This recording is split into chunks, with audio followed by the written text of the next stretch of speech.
this land they've been coming for over 300 years. From Britain, Spain and France, from Holland, Germany and Scandinavia, from Eastern and Central Europe, from the Mediterranean, Africa and Asia, from every corner of the globe. They and their descendants tamed a wilderness and created one nation, the United States of America.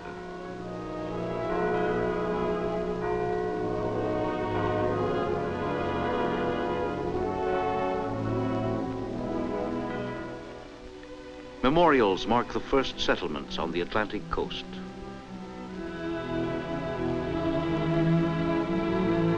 Boston was founded in 1630.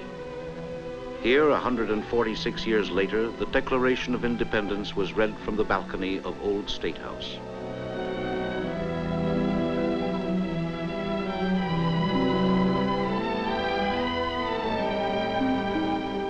Like other bustling American cities, Boston has its quieter corners.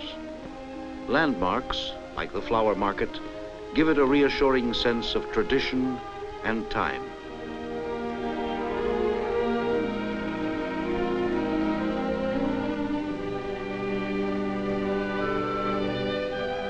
Harvard University is just over 300 years old, the first to be founded in this young country.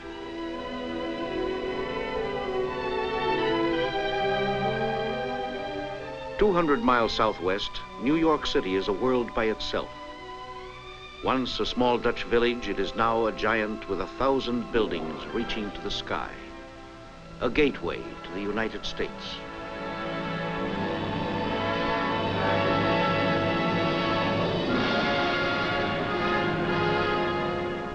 Here, 170 million people trace their ancestry to many nations. The variety of their origins and cultures, the diversity of their talents have enriched the country. Through them, an area almost the size of Europe was united within one border and made to prosper."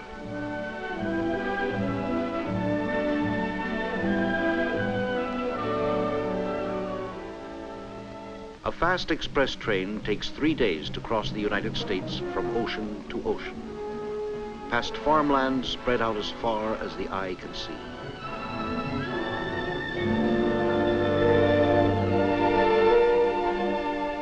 Past cities and industrial centers.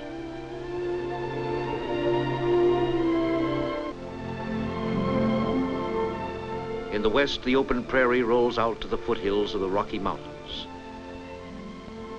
Cowboys round up their cattle.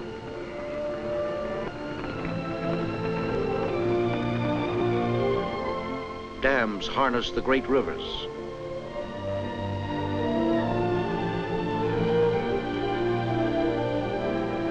Churches mark the pioneers' faith.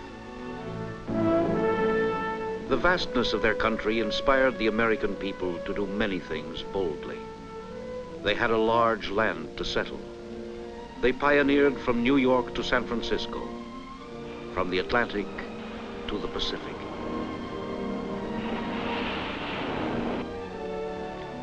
The United States grew behind vast oceans to east and west.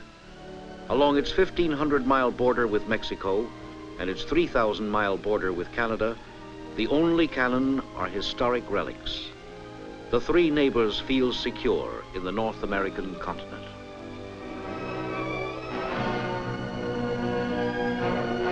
Today, the United Nations headquarters stands in New York, a daily reminder of the need for nations to work together for peace.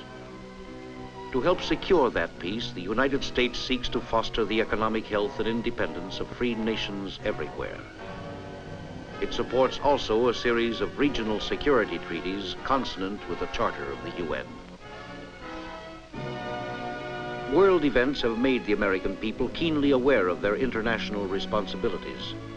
They give careful thought to their nation's role in world affairs.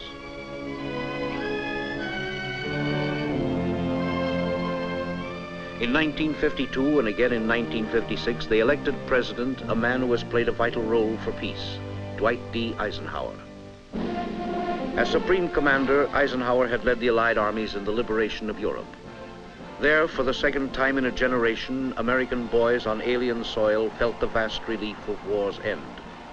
They shared the joy and promise of peace, a lasting peace, they hoped.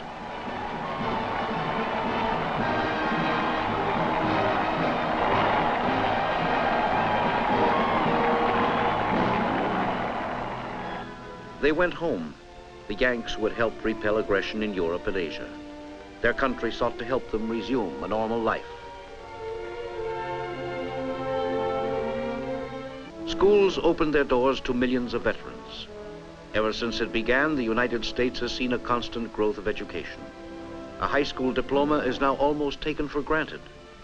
Every year, 2.5 million students enroll in the universities and professional schools.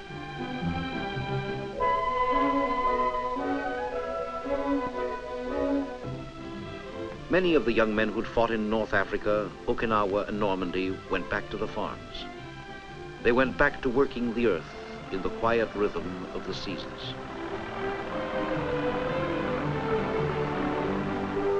Most Americans have a keen sense of fraternity.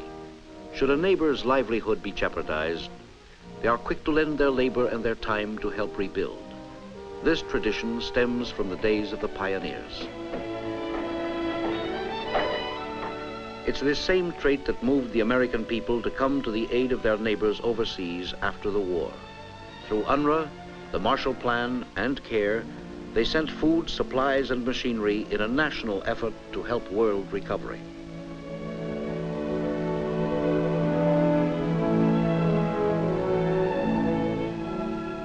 Today, economic aid and technical assistance programs continue with many countries.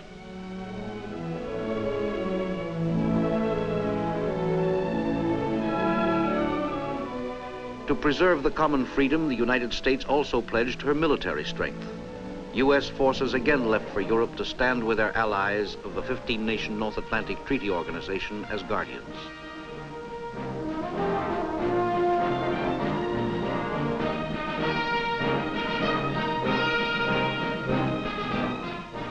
In the Middle East, the U.S. gives full support to the Baghdad Pact and is prepared to bolster the security and well-being of the area.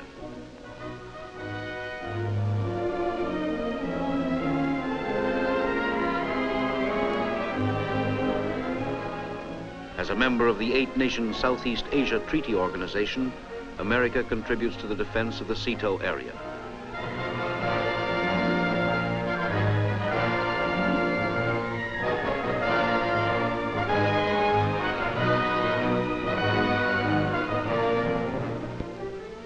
In the Western Hemisphere, the United States and its neighbors have dedicated themselves to their common defense in a series of agreements starting with the Rio Treaty of 1947.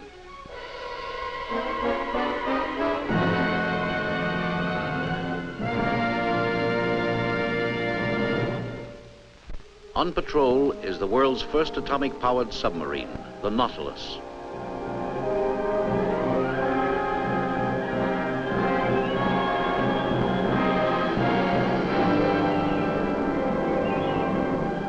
A vital factor of the free world's air power is the long-range jet.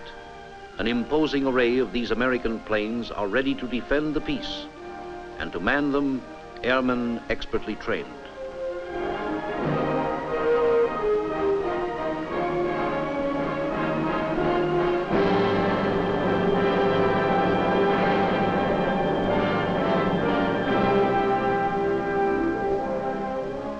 Behind these efforts for collective security stands the hope of the American people expressed by their elected representatives in Congress. That given peace, the nations of the world can build a better life for all.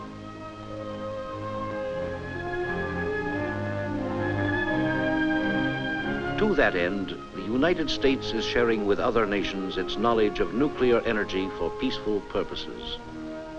As President Eisenhower has repeatedly said, the atomic age must become the blessing, not the curse of mankind.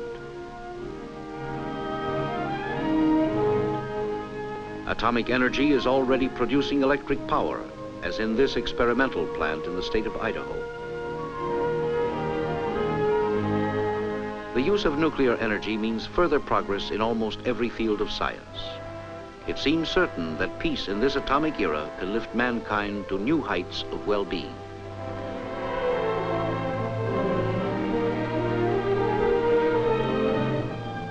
Meanwhile, conventional natural resources continue to serve the free world community. The United States produces nearly half of the world's petroleum.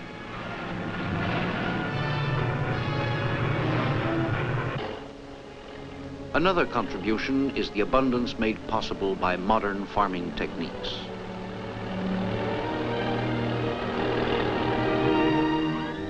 New methods have made the miner's job safer and more rewarding. The more advanced mines have become highly mechanized underground factories.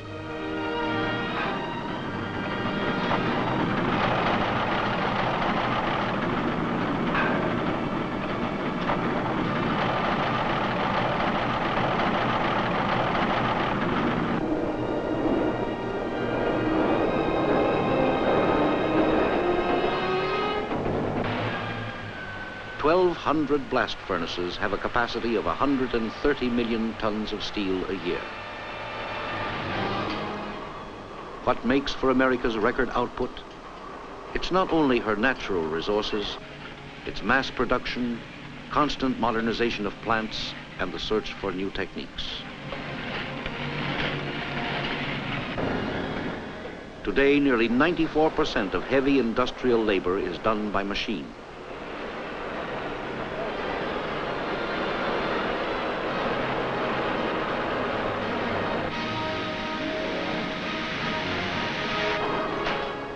The manufacturing industries serve a large internal market and supply a sizable output for world trade. The machine has increased the individual worker's skill, given him time and opportunity to develop special talents. America's working men and women are the first to benefit from her economy.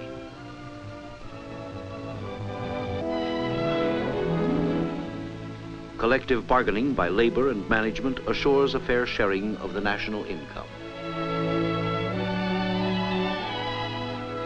Since the war, 10 million families have moved into new homes. The trend is away from city apartments to home ownership in the suburbs.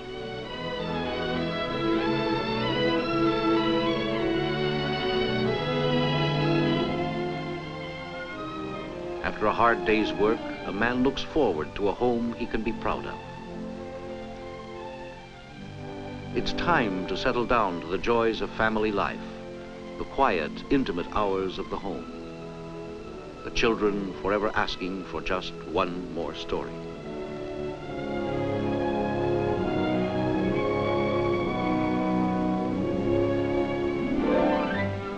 On holidays, families take to the roads. In the spring and summer, they go to see their favorite baseball teams in action. This particular sport is sometimes called the national pastime.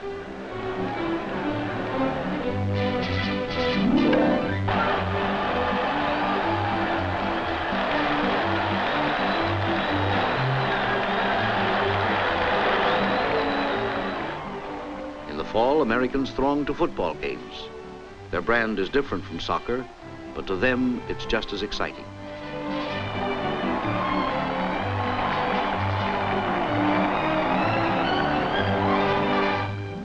But a man likes to go off by himself, too.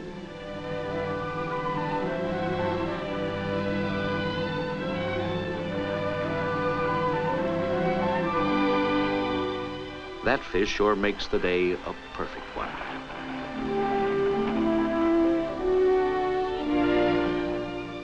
On days off, many like to putter in their gardens, just taking it easy.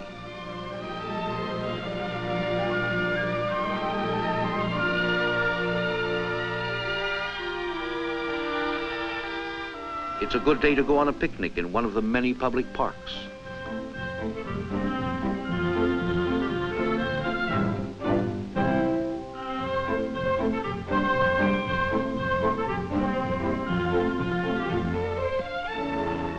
For leisure or study, there are the many public libraries in the United States.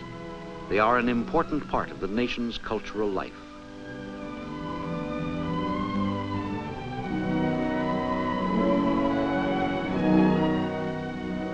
There is, of course, a vigorous contemporary American literature, and among U.S. readers, a widespread appreciation of foreign writers, past and present.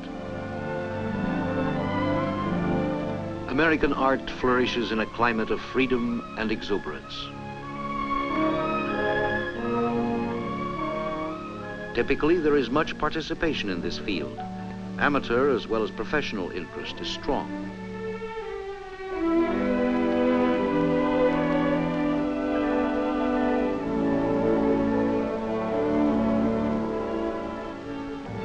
U.S. communities sponsor hundreds of symphony orchestras and vie with one another to support music of all kinds.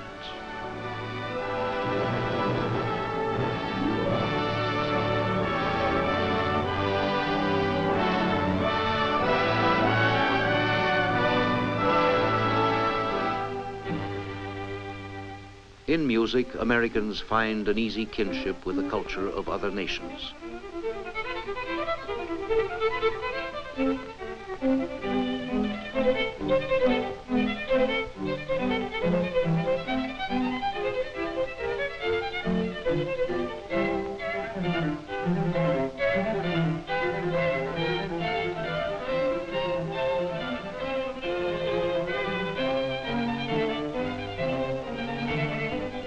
When that music was written, most of America was a wilderness.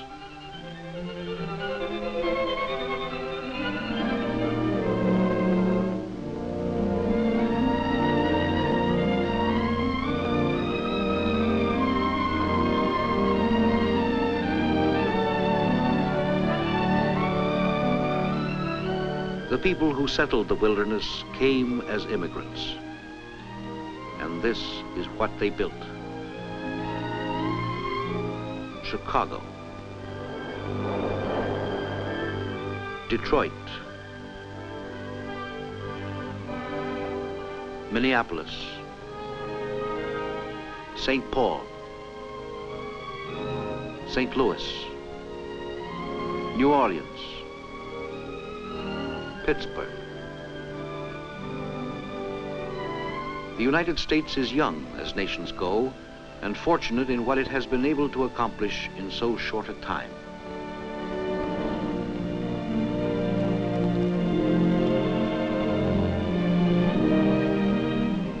It owes much to older traditions and ideals, to concepts of freedom and law given fresh meaning on new soil.